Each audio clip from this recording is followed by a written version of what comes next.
Hi friends, welcome back to channel Winners Kitchen. இன்னைக்கு வீடியோல நம்ம என்ன ரெசிபி பார்க்க போறோம்னா ஒரு வெரைட்டி ரைஸ் ரெசிபி தான். தக்காளி புலாவ் கூடவே பச்சடியும் எப்படி பண்றதுன்னு பார்க்க போறோம். வாங்க வீடியோக்குள்ள போலாம். அதுக்கு முன்னாடி சேனலை சப்ஸ்கிரைப் பண்ணாதவங்க ப்ளீஸ் சப்ஸ்கிரைப் பண்ணிக்கோங்க. பக்கத்துல இருக்க பெல் ஐகானையும் மறக்காம பிரஸ் பண்ணிக்கோங்க. 3 டேபிள் ஸ்பூன் அளவு ஆயில் சேர்த்துக்கோங்க panல. ஆயில் நல்லா சூடானதுக்கு அப்புறம் 1/2 டீஸ்பூன் அளவு கடுகு சேர்த்துக்கோங்க. 1/2 டீஸ்பூன் அளவு ஜீரகம் சேர்த்துக்கோங்க. 3 காஞ்ச மிளகாய் சேர்த்துக்கோங்க. 2 பச்சை மிளகாயை இந்த மாதிரி கீரி சேர்த்துக்கோங்க. கொஞ்சமாக கருவேப்பிலை சேர்த்துக்கோங்க. பெரிய வெங்காயம் 2 பொடியாக நறுக்கி சேர்த்துக்கோங்க. அது 1 கப் அளவு இருக்குது. வெங்காயத்தை சேர்த்து நல்லா வதக்கிக்கோங்க. வெங்காயம் வதங்கிட்டு இருக்கும்போதே இஞ்சி பூண்டு விழுதும் சேர்த்துக்கலாம். 1 டீஸ்பூன் அளவு சேர்த்து வெங்காயத்தோட வதக்கிக்கோங்க. இஞ்சி பூண்டு விழுதோட பச்சை ஸ்மெல் எல்லாமே போயிடும். வெங்காயம் நல்லா வதங்கிடுச்சு. இப்போ தக்காளியை சேர்த்துக்கலாம். 4 பெரிய சைஸ் தக்காளியை நல்ல பழுத்த தக்காளியை பொடியாக நறுக்கி சேர்த்துக்கோங்க. கூடவே 1/2 கப் அளவு பச்சை பட்டாணியும் சேர்த்துக்கோங்க. 1/4 டீஸ்பூன் அளவு மஞ்சள் தூள் சேர்த்துக்கோங்க. தேவையான அளவு உப்பும் சேர்த்துக்கோங்க.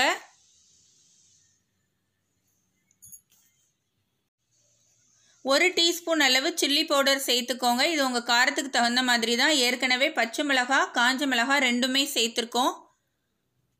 இப்போ நான் 1 டீஸ்பூன் அளவு சேர்த்துருக்கேன். எல்லாத்தையும் சேர்த்து நல்லா வதக்கிக்கோங்க. அந்த தக்காளி நல்லா குழஞ்சி வெந்து வரணும். நல்லா மிக்ஸ் பண்ணி விட்டுட்டு ஒரு மூடி போட்டு மூடி ஒரு 10 நிமிஷம் அப்படியே வேக வச்சுருங்க.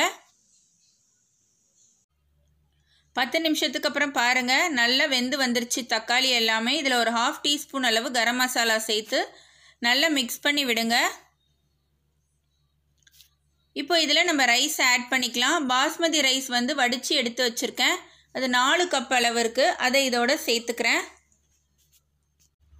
பாஸ்மதி ரைஸ் தான் சேர்க்கணும் அப்படின்னு அவசியம் கிடையாது. நீங்கள் வீட்டில் என்ன ரைஸ் யூஸ் பண்ணுவீங்களோ அதையே சேர்த்துக்கலாம். ரொம்பவே டேஸ்ட்டாக இருக்கும். இதோட 1 டேபிள் ஸ்பூன் அளவு நெய் சேர்த்து நல்லா மிக்ஸ் பண்ணி விட்டுக்கோங்க.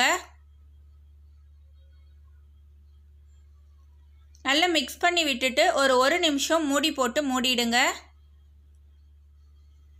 1 நிமிஷத்துக்கு அப்புறம் பாருங்கள், நம்மளோட தக்காளி புலாவ் ரெடி ஆயிடுச்சு. மேலே நறுக்குன கொத்தமல்லியை தூவி நல்லா மிக்ஸ் பண்ணி விட்டுக்கோங்க. அவ்வளோதாங்க, நம்மளோட சுவையான தக்காளி புலாவ் ரொம்பவே சிம்பிளாக ஈஸியாக ரெடி ஆயிடுச்சு.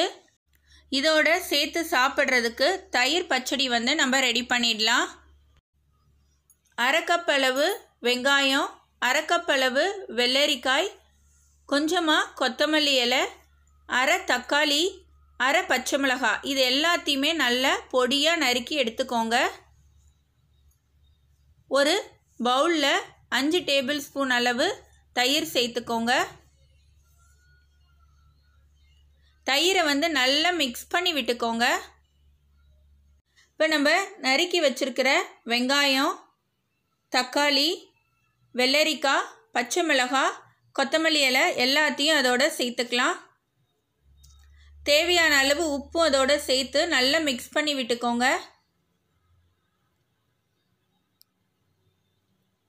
இப்போ இதோட ஒரு 3 டேபிள் ஸ்பூன் அளவு தண்ணியும் சேர்த்துக்கலாம். எல்லாத்தையும் நல்லா மிக்ஸ் பண்ணி விட்டுக்கோங்க. அவ்வளோதாங்க, நம்மளோட தயிர் பச்சடி ரெடி ஆயிடுச்சு. தக்காளி புலாவோட இந்த தயிர் பச்சடியை சேர்த்து சாப்பிடும்போது அவ்வளோ ஒரு சுவையாக இருக்கும். கண்டிப்பாக நீங்களும் வீட்டில் இந்த ரெசிபியை ட்ரை பண்ணுங்கள். உங்களுக்கு இந்த ரெசிபி பிடிச்சிருந்ததுன்னா லைக் பண்ணுங்கள், ஷேர் பண்ணுங்கள். எப்படி இருந்துச்சுன்னு எனக்கு கமெண்ட் பண்ணுங்கள்.